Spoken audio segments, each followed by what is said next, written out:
Chapter 14. At that time Abijah, son of Jeroboam, became ill, and Jeroboam said to his wife, "Go, disguise yourself, so you won't be recognized as the wife of Jeroboam. Then go to Shiloh. Ahijah the prophet is there, the one who told me I would be king over this people. Take 10 loaves of bread with you, some cakes and a jar of honey, and go to him. He will tell you what will happen to the boy." So Jeroboam's wife did what he said, and went to Ahijah's house in Shiloh. Now Ahijah could not see, his sight was gone because of his age. But the Lord had told Ahijah, "Jeroboam's wife is coming to ask you about her son, for he is ill, and you are to give her such and such an answer. When she arrives, she will pretend to be someone else." So when Ahijah heard the sound of her footsteps at the door, he said, "Come in, wife of Jeroboam. Why this pretense? I have been sent to you with bad news. Go, tell Jeroboam that this is what the Lord, the God of Israel, says. I raised you up from among the people and made you a leader over my people Israel. I tore the kingdom away from the house of David and gave it to you. But you have not been like my servant David, who kept my commands and followed me with all his heart, doing only what was right in my eyes. You have done more evil than all who lived before you. You have made for yourself other gods, idols made of metal.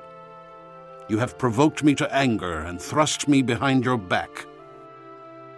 Because of this, I am going to bring disaster on the house of Jeroboam.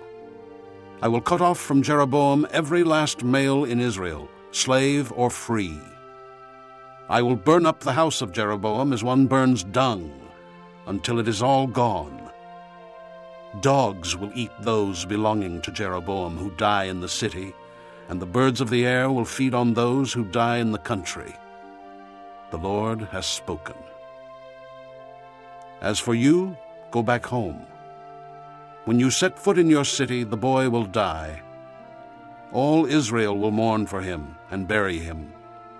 He is the only one belonging to Jeroboam who will be buried, because he is the only one in the house of Jeroboam in whom the Lord, the God of Israel, has found anything good.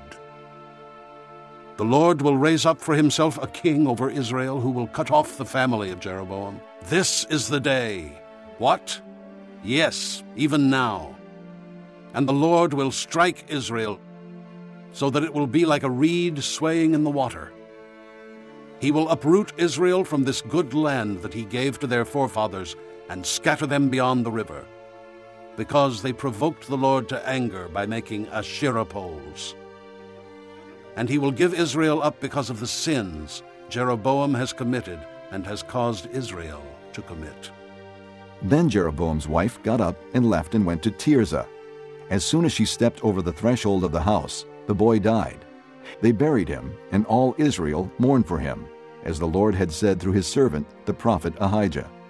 The other events of Jeroboam's reign, his wars and how he ruled, are written in the book of the annals of the kings of Israel. He reigned for 22 years, and then rested with his fathers. And Nadab his son succeeded him as king. Rehoboam, son of Solomon, was king in Judah. He was 41 years old when he became king, and he reigned 17 years in Jerusalem, the city the Lord had chosen out of all the tribes of Israel in which to put his name. His mother's name was Naamah. She was an Ammonite.